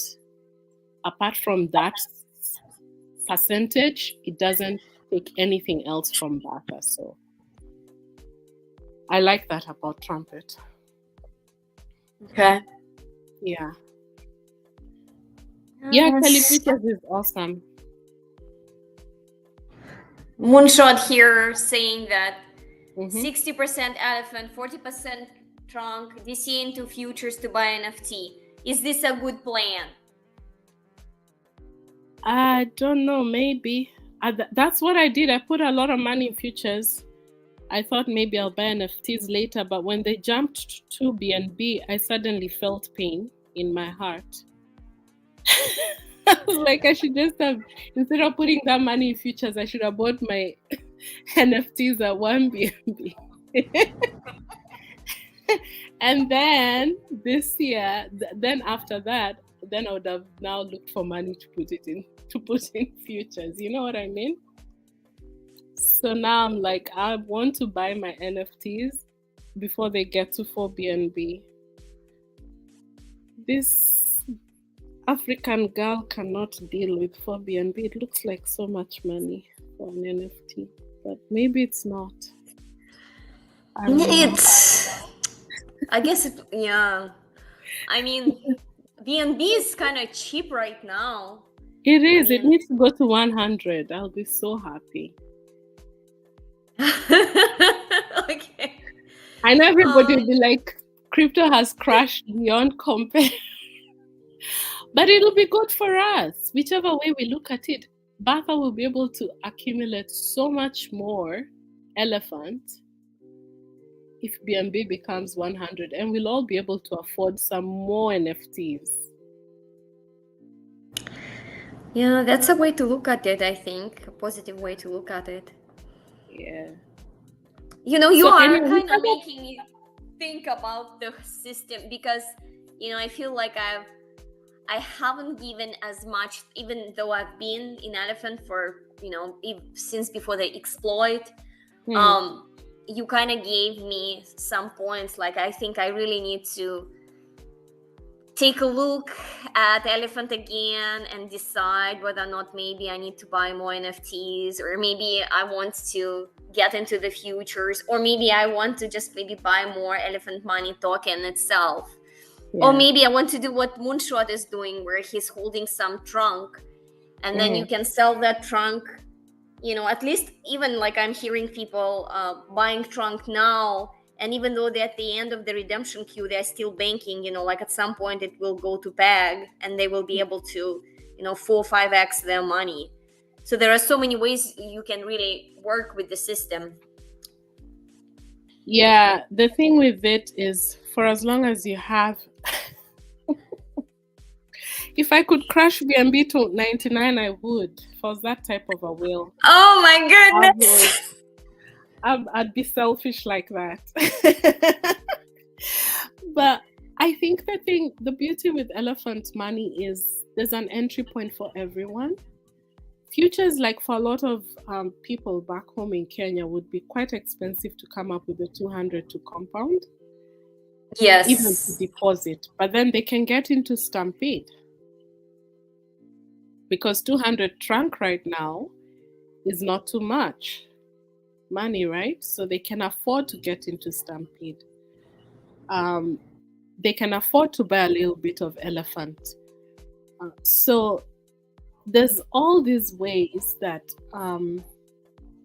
it can fit anybody's pocket.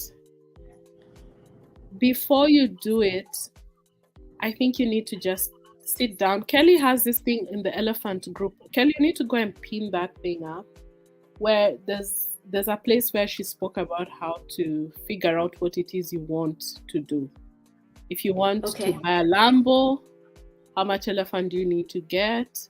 If it's passive income you want, like you need to decide what it is you want. Do you want just passive income because you need to pay your bills? That tells you where to put your money. Do you want to just put money where you don't think about it and you wait for the 10x, 50x, whatever x you want? That tells you where to put your money. So investing, in my opinion, it's always best to get in with a thought process. What do I want eventually? Not just because I have money, let me just put it there. Because that's how I started. I have money, let me just put it there.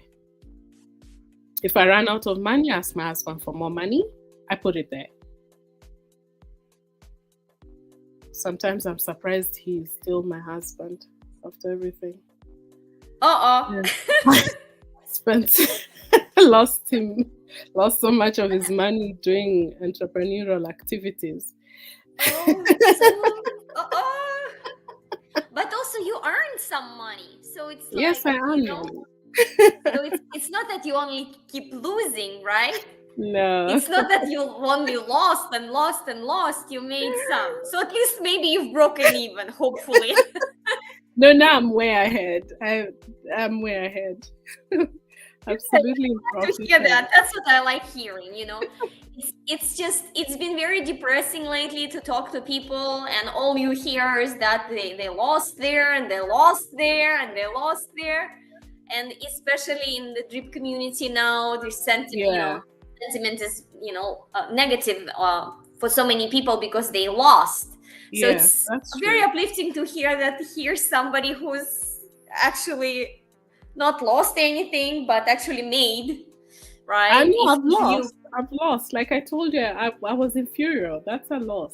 Yeah, but like overall you gained, right? Like what matters, overall, like you said, overall you gained. So that's what matters. Yes, maybe you lost here and there, but overall you gained. So I'm very happy to hear that you've been successful. But you know what? The reason I can say overall I gained is because I stayed in the game long enough, and I took my losses and learned from them. And that's what we all need to do. If you just came in to DeFi during drip era and you've lost money in drip, and then you walk away, you'll have lost money. But if you take that as a lesson and learn and go keep trying, eventually you'll break even. That's what I believe. So it's almost it's almost that saying that, like, it's the time in the market. It's not timing the market, but it's time in the market. So it's like time in DeFi. The longer you stay in DeFi, the more likely you are actually to make it. Yes, because it's a new thing for everybody. All of us had started from not knowing anything.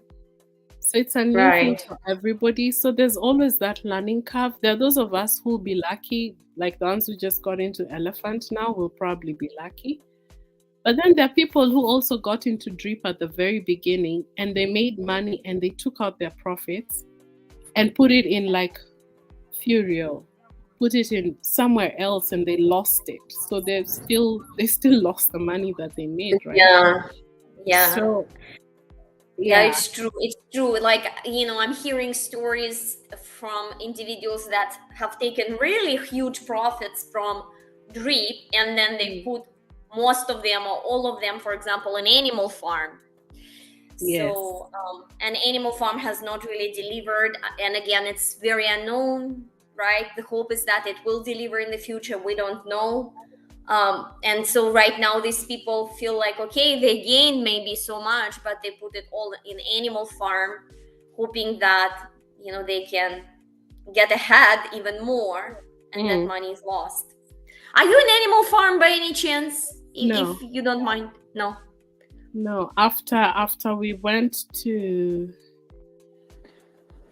after they did the change from Manor Farm and that Rev fiasco and the pigs when they were launched and we got locked in for those hours before you could sell and I watched the price. I knew this is a whale game and that was it. I planned my exit. So Okay. I'm not in animal farm in any way. Okay. Okay. That's fair. That's fair for Yeah. sure. Um. Yeah, so you just need to eventually you learn. I've been in it long enough to like be skeptical and to see what's what sometimes. Of course, sometimes you're still losing. You make the mistakes. Or like when I got into Piston and Furio, I knew that I'm likely going to lose my money. But I just got into to support my friends.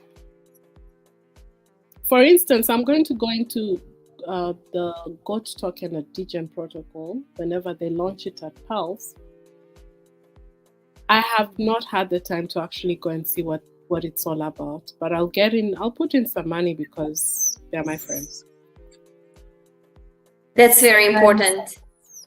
we have to support each other in this ecosystem in a way. If you can afford it, you should. Support wherever you can. If you make money out of it, of course, once I put money in there, I'll sit down because I have to have a strategy. Then for sure, I'm going to figure out what it's all about. Yeah. But for now, in my head, I know I'm going to put in some money in there. How much, I don't know. Depends on how much I'll have at that point. But I'll put in some money, but not a lot. But yeah. So that's how I look at it. It's an interesting space, this crypto. For sure. For sure. Nina, one question I also wanted to ask you is that, like, what advice would you give women, girls, or in generally just people entering this space? Since you've been in this space for a while, longer than many of us.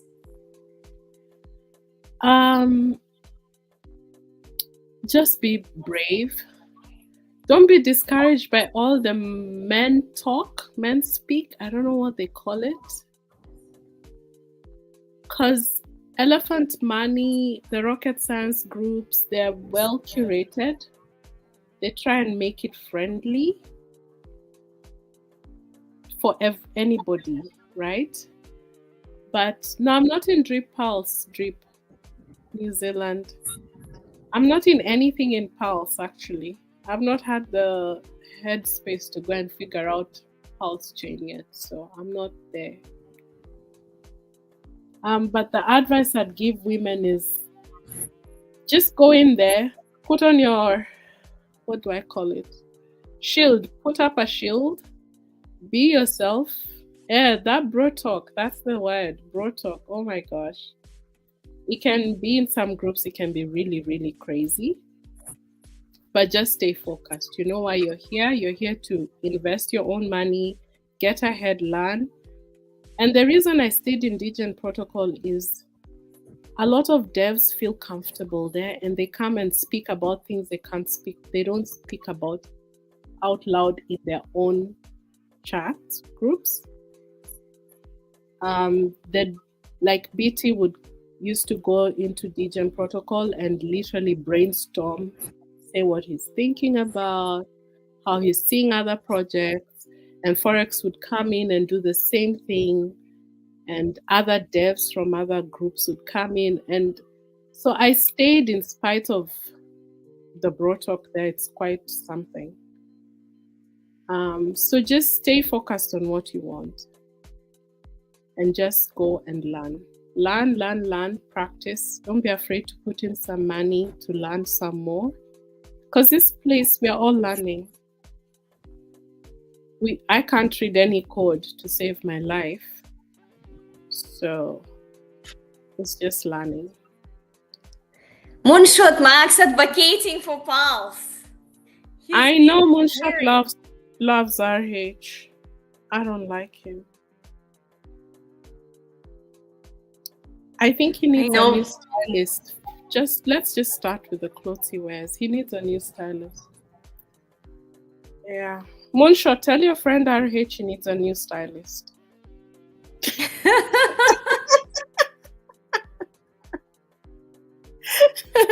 I don't like RH, and that's why I didn't go into Pulse, the sacrifice.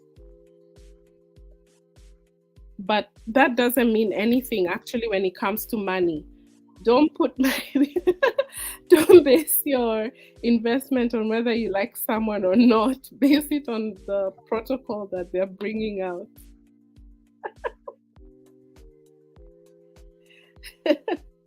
Seems like we have some reservations, right? Maybe about personality of some developers, but it's true that we do need to look at the performance of the protocols. I agree. Yes, you do. You do need to look at that. But yeah, though sometimes I just draw the line on because of the dev once in a while. But you do that, I guess, when you can afford to do that. You know what I mean? When you become a dolphin of some sort, not yet a whale. Well, we used to have this really cool chat in Bankroll Flow on the different, like whale, and then a dolphin, and then something else like that.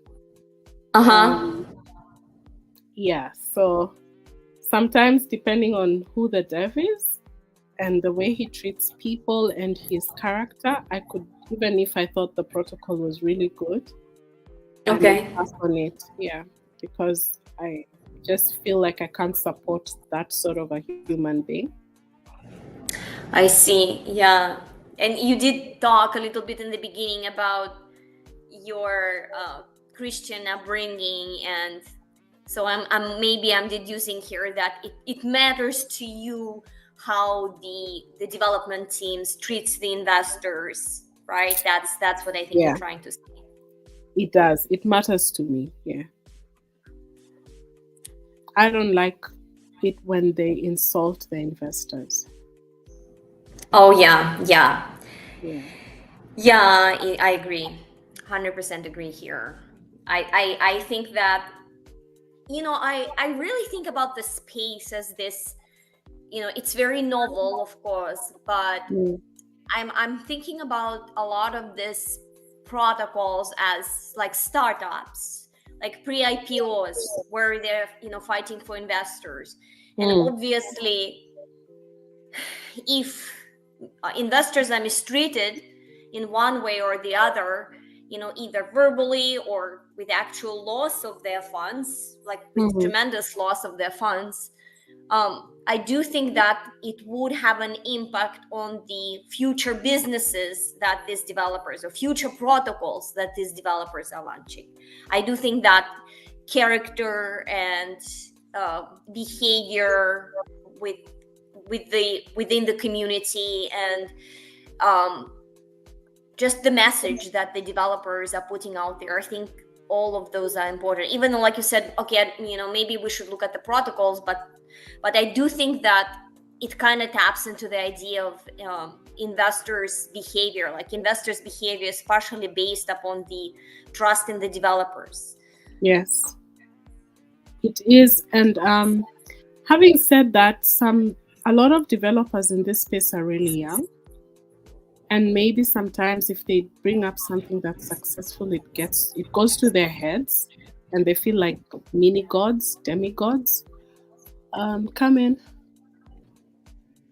Hi, I'm in a meeting right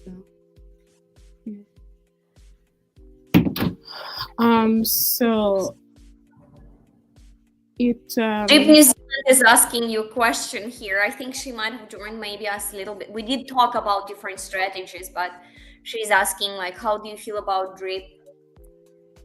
Yeah. And if I think she's trying to accumulate it sitting in our wallets, or should we move on to Elephant or Pulse? I don't know if you want to maybe reply very shortly. Personally, I'm just leaving it in my wallet. And I've moved on. I moved on a long time ago. Kelly did say something that has got me thinking. She said that she's selling, and then because the price is likely to keep going down in the next 100 days, and then if she wants, she'll buy back in at a cheaper price. Yes, that's actually yes. a good plan, I think.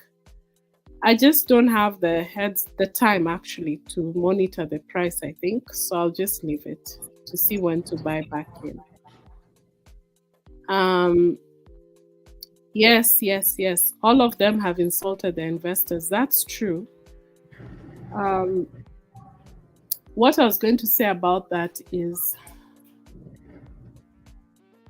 a lot of them are young in this space, and they come with the foolishness, so to speak, of youth. As you grow older, you grow wiser. Yay! So I do have some space in my head to forgive them, in my heart, to give them a second chance, to see if they've changed their ways, if they're trying to do better. Like, I feel like there are very few who are just cancelled outright. If all you're doing is ragging people, if you did an outright rag, then you're cancelled. But if you tried something and it didn't work out, it failed, you meant well, you don't know how to handle yourself, how to speak to investors, so you're insulting them when you're being asked the hard questions. I try and see beyond that and try and see your actual motives. It's very hard because it's all on screen, but I try and give people leeway and imagine the frustrations of being young with glory full in your head and wondering why are people talking to you like this and insulting them back. But also try to see if you're trying to get better. If people push back, how do you respond? Do you apologize at some point? Do you change the way you speak at some point? So I feel like we need to give the devs a lot of grace in this space if they're trying. For instance, I don't really like Forex. I'm just gonna say it. He knows it because I've literally gone on with him even in DGEM protocol. I don't like Forex, but I'm giving him the grace that he really does want to build something phenomenal. And he's young, and I feel like he just doesn't know how to talk to people. He's let the success of Drip go to his head, so he's pretty arrogant, but maybe after everything that's happening now, it'll make him think again. Hopefully he's now surrounded by people who will give him better advice on how to even talk to people. And yeah, so I'm giving him grace, and I'm willing to see whatever else he brings on the table, because you're very gracious. He definitely doesn't. I feel like he doesn't want to rag people. So yeah. Oh yeah, Furo devs, I don't like them. I think they're not, they don't really care at all. I'm with you on that one, Rose. I don't like the female devs at all. The way they've handled the whole fiasco is just a mess. Yeah. Well, Nina, we've been going over two For two two hours, we hours. need to get, Yeah, yeah, we yeah, need this to is get great. going. But yeah, I was gonna ask you, as we are wrapping up, like maybe what final message do you have for our audience? My final message is I believe DeFi is the best place to actually make passive income, real passive income. And it's just fun to be in DeFi. It's just fun to be in crypto. So let's just keep at it. Ladies, let's not give up. We can end up being extremely wealthy. Wealthy in the full sense of the word. We are not overworking. We are still accumulating riches, and we have time to take care of ourselves and our families and friends. And DeFi can give us all of that. So let's just hang in there. Let's hang in there. And thanks for coming. Oh my gosh. I'm so like, oh wow, all you guys came. And when you lose money, it's tuition fees. It's tuition fees. Tuition fees. I love it. I love it. This is great.